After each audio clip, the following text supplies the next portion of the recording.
আমরা স্পষ্ট ভাষায় বলে দিতে চাই, শেখ হাসিনা নিজের যদি কোনো দেশ থাকে, নিজের কোনো ভূখণ্ড থাকে, সেখানে গিয়ে ভারতের এই স্বার্থ রক্ষা করো, কিন্তু বাংলাদেশের ভূখণ্ডে ভারতের স্বার্থ রক্ষা করতে দেওয়া যাবে না।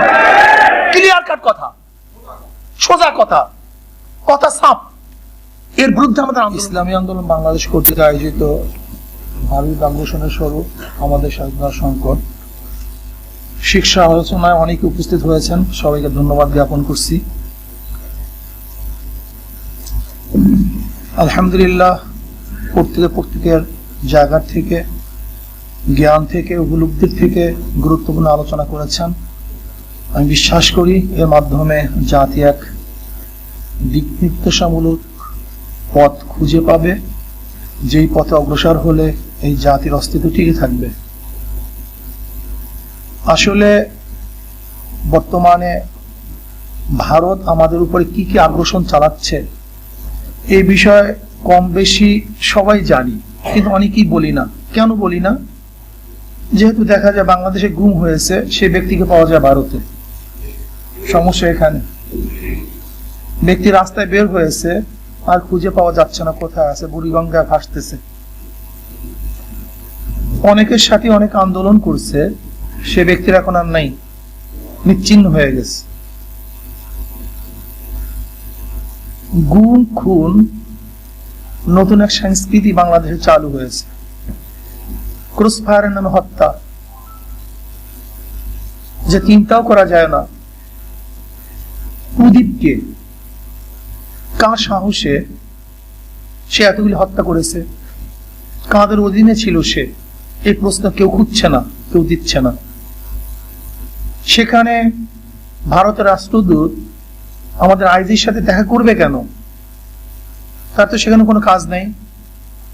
এই প্রশ্ন আমাদের অনেকের মধ্যেই, কিন্তু জবাব আসছে না।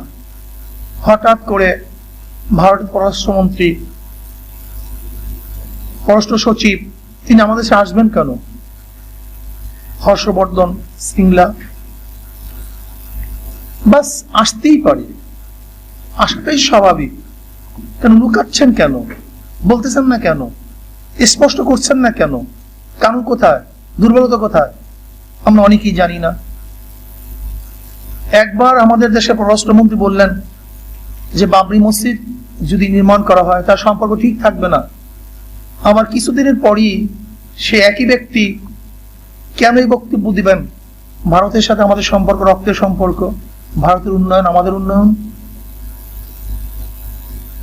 ভারতের অগ্রগতি আমাদের অগ্রগতি। অথচ আমরা কি দেখেছি?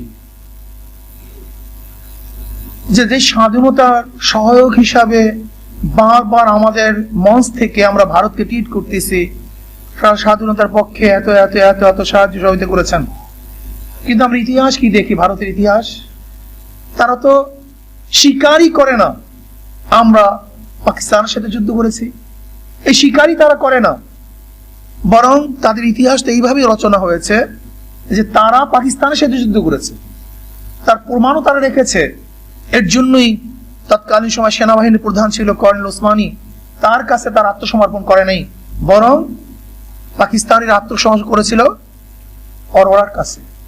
নিয়াজি সাহেব ওসমানীর কাছে আত্মসমর্পণ করে নাই, অরোরার কাছে আত্মসমর্পণ। কারণ কি ছিল? ইতিহাস, ইতিহাস রাখছে ওরা। ওরা আজীবন বলবে তোমাদের সাথে পাকিস্তানের যুদ্ধ হয় নাই, বরং একাত্তরে যুদ্ধ হয়েছিল ভারত পাকিস্তান, বাংলাদেশ পাকিস্তান যুদ্ধ হয়নি। সে থেকে শুরু করে আজ পর্যন্ত হিন্দু এমন কোন গোলামি স্বভাব নাই যা আমরা করি নাই, এমন কোন মালিকি স্বভাব নাই যা ভারত আমাদের চাপিয়ে দেয়নি। যা ইচ্ছা তাই করেছে। শুধু তাই না, অনেকেই বলেন নাই, বর্তমানে অনেকের ধারণা বাংলাদেশের বিভিন্ন পদে যারা নিয়োগ হয় ভারত থেকে আসে, এখানে শুধু নিয়োগ দেওয়া হয়। এই কথা অনেকেই বলেন নাই। শিক্ষা খাত বলেন, স্বাস্থ্য খাত বলেন, প্রতিরক্ষা খাত বলেন, দেশের প্রশাসন বলেন, অনেকেই দাবি করে যে ভারত থেকে যে লিস্টটি আসে সেই লিস্ট অনুযায়ী এখানে শুধু তাদেরকে পদোন্নতি করা হয়, পদে দেওয়া হয়। খুব মনে পড়ে একটা কথা,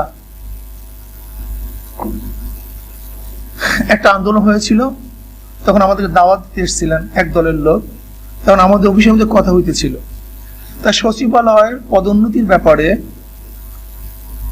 একজনকে বলা হয়েছিল যে অমুকের নাম তো বাদ পড়ছে, কোনো বাংলা নাম তো বাদ পড়েনি, কোনো বাংলা নাম তো বাদ পড়েনি, বুঝাতে পারিনি।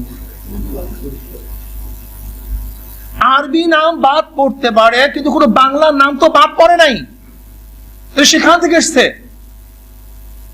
আমাদের দেশের, আমাদের বরিশাল অঞ্চলের কিছু এমপি প্রার্থী, বাংলা নামের কিছু এমপি প্রার্থী, অনেকেই বলে এত এত লিডারের সামনে সে কি টিকবে?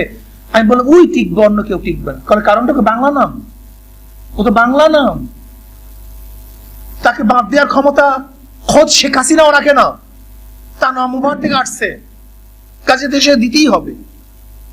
আমাদের দেশের সমস্ত সেক্টরগুলি কারা দখল করতেছে? চীনের সাথে আমাদের অর্থনৈতিক সম্পর্ক হতেই পারে। চীনের কেন?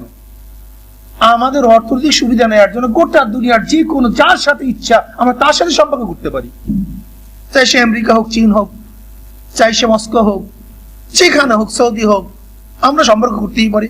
তোমার মাথা ব্যথা কেন? তুমি আমাদের অর্থনীতিতে কি ডেভেলপ করছো? বরং আমাদের অর্থনীতিকে চুচে সুচে খাইতেছ। আজকে দেখছেন এখানে বহু ডকুমেন্টস আসছে যেগুলি বলার সময় নেই। আমাদের সরকারি হিসাবে প্রায় 10.5 লক্ষ, সরকারি হিসাবে, বেসরকারি হিসাবে তো অগণিত শিক্ষিত সমাজ বেকার, সেখানে সরকারি হিসাবে প্রায় 10.5 লক্ষ শিক্ষিত বেকার, অথচ ভারতের প্রায় 12 লক্ষ শ্রমিক এদেশে কাজ করতেছে এবং তাদের পাসপোর্ট নেই অনেকেরই, পারমিট নেই অনেকেরই, বাস পারমিট ব্যতীত, ওয়ার্ক পারমিট ব্যতীত, আপনার পাসপোর্ট ব্যতীত তারা মনে হয় দেশে এসে তাদের নিজেদের দেশ তারা চাকরি করতেছে। শুধু তাই নয়, বিদেশি নাগরিক দেশে চাকরি করলে যে কর আরোপ করতে হয় সেই কর পর্যন্ত তারা দেয় না। কেস হয়েছে হাইকোর্টে, কিন্তু নির্দেশ দেওয়ার পরে তোয়াক্কা করেনি। আজকে চিটাং বন্দরের অবস্থা কি জানেন? গায়ের পশম দাঁড়িয়ে যাবে। একই সাথে ভারতের জাহাজ আসবে, বাংলাদেশের জাহাজ আসবে, প্যারাডি থাকবে ভারতের জাহাজে। আগে ভারতের জাহাজ ভিড়বে, বাংলাদেশ জাহাজ অপেক্ষা করবে। শুধু তাই নয়, আপনি সিঁড়ি উঠবেন, কি চলতেছে কি, যেখানে বাংলাদেশের পণ্য বা জাহাজ তারা 4 দিন থাকতে পারবে, অথচ ভারতের জাহাজ 28 দিন পর্যন্ত থাকতে পারবে বিনা শুল্কে, বিনা টাকায়। আপনার ভারত আমাদের দেশের পোর্টে 28 দিন পর্যন্ত বিনা টাকার মাল রাখতে পারবে, অথচ বাংলাদেশের মাল মাত্র 4 দিন। আপনি চিন্তা করতে পারেন? সহ্য করা যায় এই সমস্ত কিছু? আমার দেশে আমার পোর্ট আমি ব্যবহার করতে পারবো না, সেখানে অগ্রাধিকার ভিত্তিতে ভারত আমার পোর্ট ব্যবহার করবে। অথচ এদের স্বাধীন হওয়ার পরে আমরা ক্যালকাটায় কিছুদিন পোর্ট ব্যবহার করতে চেয়েছিলাম, কিন্তু তারা আমাদেরকে পোর্ট ব্যবহার করতে দেয় নাই। আমরা তখন তাড়াহুড়া করে মোংলা পোর্ট স্থাপন করেছিলাম, অথচ আমরা তাদেরকে আমাদের জাহাজ বাদ দিয়ে, আমাদের পণ্য বাদ দিয়ে আমরা তাদেরকে তাদের জাহাজের অগ্রাধিকার দিচ্ছি। আপনি চিন্তা করতে পারবেন? করিডোর আমাদের বুকের উপর থেকে তাদের 6টা দেশে, যে কথা বলা হয়েছিল 7টা দেশে তাদের পণ্য যাবে, 7টা রাজ্যে তাদের পণ্য যাবে, অথচ আমরা দেখতে পারবো না কি যাচ্ছে। সেখানে আমাদের তারা রাস্তা ব্যবহার করবে, আমরা দেখতে পারবো না, আমাদের সেনাপতি দেখার অধিকার নাই। আমরা স্পষ্ট ভাষায় বলে দিতে চাই, শেখ হাসিনা নিজের যদি কোনো দেশ থাকে, নিজের কোনো ভূখণ্ড থাকে, সেখানে গিয়ে ভারতের এই স্বার্থ রক্ষা করুক, কিন্তু বাংলাদেশের ভূখণ্ডে ভারতের এই স্বার্থ রক্ষা করতে দেওয়া যাবে না। ক্লিয়ার কাট কথা, সোজা কথা, কথা সাফ। এর বিরুদ্ধে আমাদের আন্দোলন করতে হবে। সাংস্কৃতিক অবস্থা কি? আজকে ভারতের গোটা চ্যানেলগুলি আমাদের দেশ চাপিয়ে দিয়েছে, অথচ বাংলাদেশে একটা চ্যানেল সেখানে চলবে না। লজ্জার বিষয়। গোলামির তো একটা শেষ সীমা থাকা চাই, নত জানুর তো একটা শেষ সীমা থাকা চাই। এই পর্যন্ত নত জানু হব। ওই আমাদের ছোটবেলার কথা ছিল যে ওস্তাদ বলছে চ্যাগা চ্যাগা চ্যাগা, স্যার ওস্তাদ আর তো চ্যাগা নেই, আমাদের নতজন হওয়ার জায়গাই তো নাই, নতজন হব কিভাবে? আজকে দেখছেন নেপালে একজনকে হত্যা করার কারণে 48 ঘন্টার মধ্যে নেপালের দাবি করছে, এর বিচার করো। গোটা ভারতের সমস্ত রাজনৈতিক লিডাররা পর্যন্ত হিমশিম খেয়ে গেছে, সেখানে তারা ক্ষমা চেতে বাধ্য হয়েছে। পুরো নেপাল আলাদা হয়ে গেছে, আলাদা মানচিত্র ঘুরছে। কিন্তু আমাদের অবস্থাটা কি? আমাদের অবস্থা হলো এই যে বাংলাদেশের ভূখণ্ডের মধ্যে প্রতিদিন পাখির মতো আমাদেরকে হত্যা করা হচ্ছে, প্রতিদিন পাখির মতো হত্যা করা হচ্ছে। আপনি দেখেছেন এই চিত্র? এই চিত্র মানে এগুলি কেমন সহ্য করে মানুষ? 1996 থেকে 1996 সালে 13 জন নিহত, 130টি হামলা। 1997 39টি ঘটনা, 11 জন নিহত। 1998 সালে 56টি ঘটনা, 13 জন নিহত। 1999 সালে 43টি ঘটনায় 33 জন নিহত। 2000 সালে 42টি ঘটনায় 39 জন নিহত। 2001 সালে 94 জন নিহত।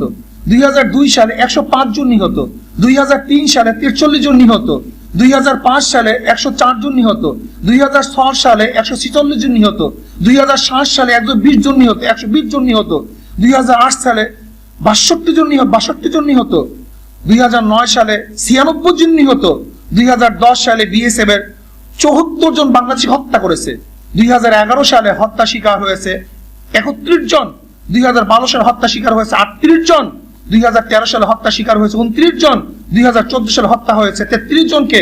2015 সালে বিএসএফ হত্যা করেছে 45 জনকে। এরপরে আসেন 2019 সালে সীমান্তে 43 জন বাংলাদেশি নিহত হয়েছে, 37 জন। এরপর 2018 সালে নিহত হয়েছে 14 জন। 2017 সালে 24 জন। এরকম হাজার হাজার আমাদের সন্তানদেরকে বিএসএফ পাখির মতো গুলি করে হত্যা করে, কুকুরের চেয়েও কম দামি হিসেবে হত্যা করছে। অথচ আমাদের আগেকার বক্তাকে বলে গেছেন যে যেই দিন নেপালে হত্যা করা হয়েছে, সেই দিন শুনছি পাকিস্তানের ভূখণ্ডে পাকিস্তানিদেরকে একজনকে হত্যা করছে ভারত। পরের দিন আমরা নিউজে কি দেখেছি, পরের দিন তার প্রতিশোধ নিতে গিয়ে পাকিস্তান 2 জন জওয়ানকে দুনিয়া থেকে বিদায় দিয়ে দিয়েছে। আর আমরা কি করি? ভারত আমাদেরকে হত্যা করে, আর আমাদের দেশের চাটুকর, এই পদলোভী গোলামের গোষ্ঠী, তারা কি বলে যে গরু চুরি করার জন্য গেছে বিধায় তাদেরকে হত্যা করছে। আমাকে বলো, গরু চুরি করার জন্য যদি কেউ কার জায়গায় যায়, হত্যা করার কোনো বিধান আছে? হত্যা করার বিধানই নেই। পাঁচাটা গোলাম। আমরা এর জন্য বলবো, আসুন, আমি সংক্ষিপ্ত সময় বলতেছি, আসুন এই ভূখণ্ডকে রক্ষা করুন, ভূখণ্ডকে রক্ষা করুন। আমরা আমাদের নিজেদের চাল ডাল সবকিছু বিক্রি করে দিয়েও আমরা আমাদের বাংলাদেশের সীমান্তের মধ্য থেকে বাদ করে দিই, বিশাল একটা বাদ দিয়ে দেব। আমরা আমাদের পানি যখন প্রয়োজন তখন নিয়ে আসবো, যখন প্রয়োজন আটকিয়ে রাখবো।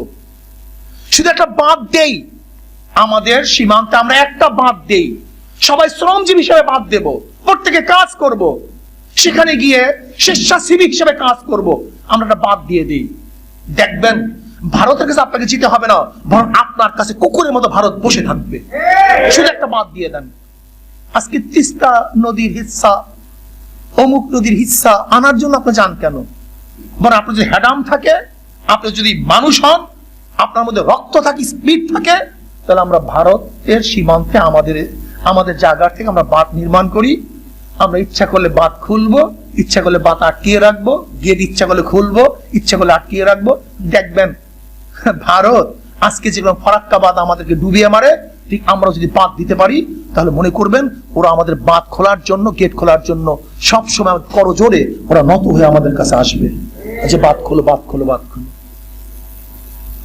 আসুন এর বিরুদ্ধে আমরা সবাই সোচ্চার হই, দেশকে রক্ষা করার চেষ্টা করি, ঐক্যবদ্ধভাবে আন্দোলন করি। আল্লাহ পাক আমাকে এবং আমাদের সবাইকে এই ভূখণ্ড রক্ষা করার তৌফিক দান করুন।